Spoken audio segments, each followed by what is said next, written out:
ওমর যেই রাস্তায় চলে ওই রাস্তায় শয়তান পর্যন্ত আসে না, ভয়। ওমর এমন আল্লাহর গোলাম হয়ে গেল যে ওমরের তরবারির সামনে কোনো বেঈমান দাঁড়াইতে পারে না, ভয়। কারণটা কি? ওমর আর আবু জাহালের সূরত এক, কিন্তু ওমরের মধ্যে মদিনার নবীর আদর্শ আসার কারণে আল্লাহ এত পাওয়ার দান করছেন। এক ওমরের দ্বারা গোটা দুনিয়া অর্ধ জাহান শাসন করছেন, শোষণ করে নাই। ওমরের কোনো বডিগার্ড নাই, সিকিউরিটি গার্ড ওমরের নাই, কোনো অস্ত্র নাই। রোমের সর্দার, রোম সম্রাট কয় ওমরের এত সুনাম, এই ওমরের বডিগার্ড কয়জন খবর নাও। গিয়া খবর নিয়ে দেখে কোনো বডিগার্ড নাই, একা একা চলে। কয় একা একা চলে, অর্ধ দুনিয়ার বাদশাহ। কয় তারে মারার জন্য তো বড় সহজ। কয় হ্যাঁ সহজ, যাও দায়িত্ব দিয়া দিল তরবারি নিয়া, ওমরের মারতে পারবা কে? কয়েকজন রেডি। কয় গোপনে একা কোথায় তাকে মেরে ফেলবা? খবর নিয়ে দেখে এরকম একটা খোলা ময়দানে পাহাড়ের পাশে ওমর একা, হাতের বালিশ বানায় ঘুমাইতেছে, আর কেউ নাই। দুশমন খবর পাইয়া রওয়ানা। এই সুযোগ হাতছাড়া করা যাবে না। আল্লাহ যদি হেফাজত করে দুনিয়ার সবাই এক হইয়াও তার ক্ষতি করতে পারে না। ওমর তো ঘুমে আছে, তরবারি নিয়ে দুশমন মাঠের কিনারায় গিয়া দেখে কেউ নাই, সহজে মেরে ফেলবো, মনে বড় খুশি। কিন্তু হঠাৎ করে আবার ভয়, এক কদম সামনে যায়, আবার দাঁড়ায় যায়, পেছনে ব্যাক করে আবার যায়। এভাবে করতে করতে দীর্ঘ টাইম ওমরের কিনারায় কাছাকাছি যাইয়া এবার ভাবতেছে ওমরের মারবো। হঠাৎ করে তাকায় দেখে ওমর একা ঘুমায় না, জঙ্গলের একটা বাঘ ওমরের চারপাশে ঘুরে আর পাহারা দেয়। বাঘ দেখে ভয় লাগে নাই? তরবারিটা হইরে গেছে ভয়ে। ওমর তাকাইছে, এখন আর কলিজা সাথে নাই। এই তুমি এখানে কেন? সব খুইলা কইছে, কয় মাফ করে দেন। শেষ পর্যন্ত কালেমা পড়ছে। মুসলমানের চরিত্র প্রতিশোধ নেয় না, প্রতিশোধ নেয় না, এটা মুসলমানের আদর্শ। আল্লাহ বলেন আমি মুমিনকে অবশ্যই পরীক্ষা করবই করব।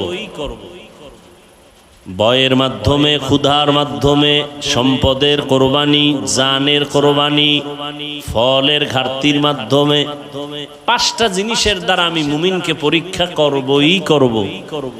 ওয়াবাশশিরিস সাবিরিন, সবের ধৈর্য ধারণকারী যারা তাদের জন্য সুসংবাদ।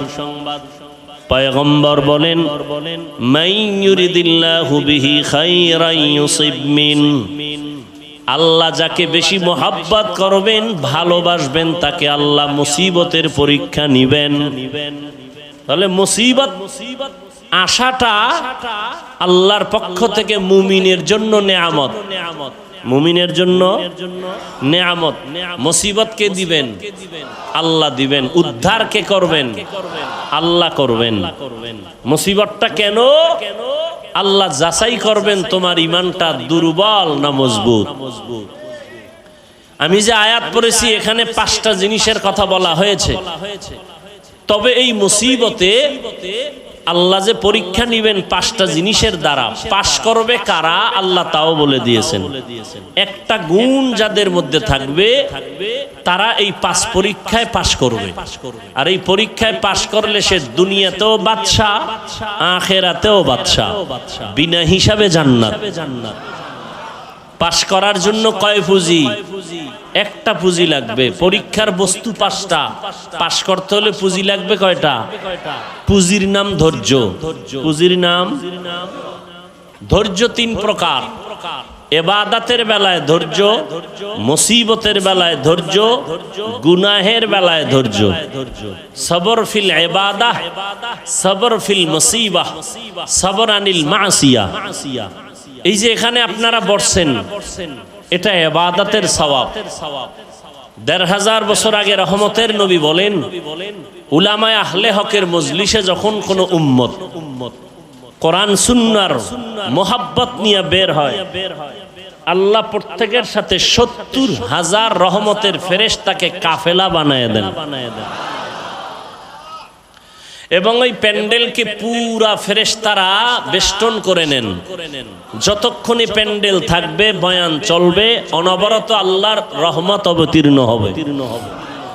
এবং আল্লাহ ঘোষণা করে দিয়েছেন ফেরেশতারা ওই প্যান্ডেলে যারা আছে ঘোষণা দাও এদের জিন্দেগীর সব গুনাহ মাফ। এই প্যান্ডেলটার মর্যাদা আছে না নাই? থাকবে না কেন? দুনিয়ার কোন টাকাওয়ালা যদি এতগুলো মানুষ এই বৃষ্টির মধ্যে বসায় রাখতে চাইতেন, বৃষ্টি থেকেও বসে থাকতো? এক নাম্বার তার কতটা পেরেশানি হতে হতো। লোকগুলোকে আনার জন্য আসা যাওয়ার ফ্রি গাড়ি দেওয়া লাগতো। কথা বলেন, সত্যটা বলেন না কেন? গাড়ি দেওয়া লাগতো কি ফ্রি। আসার পরে বসার ব্যবস্থা থাকতো ভিআইপি যারা তাদের জন্য আলাদা চেয়ার, যারা নন ভিআইপি তাদের জন্য আলাদা ব্যবস্থা থাকতো, 2 পার্ট। কথা ঠিক? এরপরে ফাঁকে ফাঁকে নাস্তা, নাস্তা না পাইলেই চেয়ারের বাড়ি কি। এরপরে এই মানুষগুলোকে নিয়ন্ত্রণ করার জন্য রাখতো পুলিশ, র্যাব। যদি এতেও ভয় পাইতো তো সর্বশেষ নিরাপত্তার জন্য হাজির করত কুত্তা।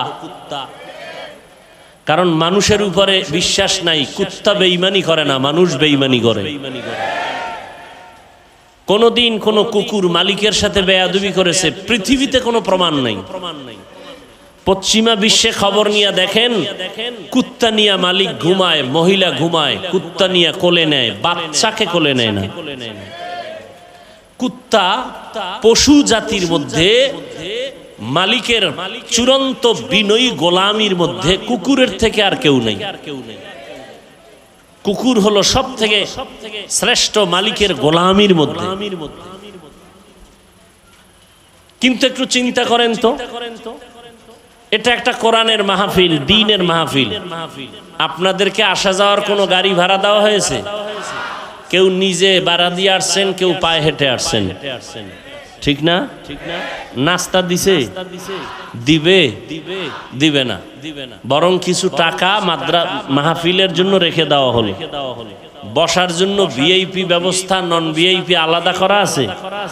বরং পৃথিবীতে এরকম 3rd ক্লাসের বিছানা আর নাই যেটা আপনাদের দেওয়া হয়েছে। কোনো বিবাহের অনুষ্ঠানে এই বিছানা দিলে কি পরিমাণ জুতা খাবে, ঠিক না? কিন্তু এই দুর্বল বিছানা অনেকে মাটিতে পড়ছেন, কোনো কষ্ট আছে? এগুলো মানুষকে নিয়ন্ত্রণের জন্য পুলিশ আছে কতজন? র্যাব আছে কয়জন? কুত্তা আছে কয়টা? নাই। একটা মানুষ কোনো চুপচাপ নিজ দায়িত্বে কোনো আওয়াজও নাই। কপাল খুললে শুধু এই কথাগুলোর দ্বারাই মানুষের হেদায়েত এসে যায়। যেটা কেমনে সম্ভব? এতগুলো মানুষকে দুনিয়ার টাকাওয়ালারা আনতে গেলে গাড়ি লাগতো, র্যাব লাগতো, পুলিশ লাগতো, নিয়ন্ত্রণ লাগতো, খানা দেওয়া লাগতো, বসার ব্যবস্থা ভিআইপি। এরপরও কত জায়গায় মারপিট, মিডিয়ায় দেখা যায় চেয়ারে চেয়ারে বাড়ি।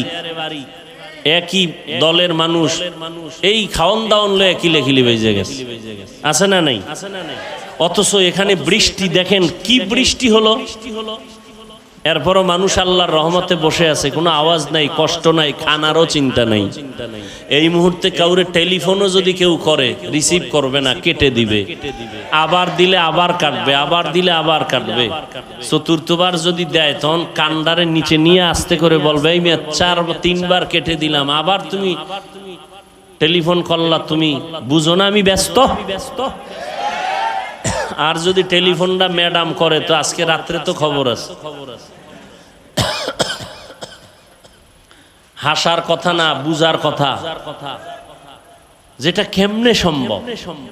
এই অবস্থা দেখা দুনিয়াতে বহু বিধর্মী কালেমা পড়ছে। এটা কেমনে সম্ভব? একমাত্র আল্লাহর মোহাব্বত আর রসুলের আদর্শ মানার কারণেই সম্ভব। এটাই জ্বলন্ত প্রমাণ আমরা মুসলমান শান্তির জিন্দেগি চাই, অশান্তি চাই না। আমরা মুসলমান মদিনার আদর্শ নিয়ে চলে, নিজেও শান্তি চাই, অন্যকেও শান্তি দিতে চাই, কলহ চাই না, দ্বন্দ্ব চাই না, মারপিট চাই না। কি আল্লাহ কোরআনে বলছেন, কেউ যদি অন্যায়ভাবে কাউকে হত্যা করে সে সারা দুনিয়ার মানুষকে হত্যা করার গুনাহে শামিল। আজকে তো কুত্তা মারলে মানুষ কষ্ট পায়, মানুষকে জবাই করতে কষ্ট পায় না। আল্লাহ সবাইকে হেদায়েত দান করুন। তো যে পুঁজি লাগবে, পুঁজিটার নাম কি? ধৈর্য। এখন আপনারা বসে আছেন, এটা ইবাদতের ধৈর্য, এটা ইবাদতের সওয়াব। যাদের ধৈর্য আছে তারা আছে, যাদের ধৈর্য নাই তারা বৃষ্টি দেখে আসেই নেই। আর একদল আইসে অর্ধেক পথে দৌড়,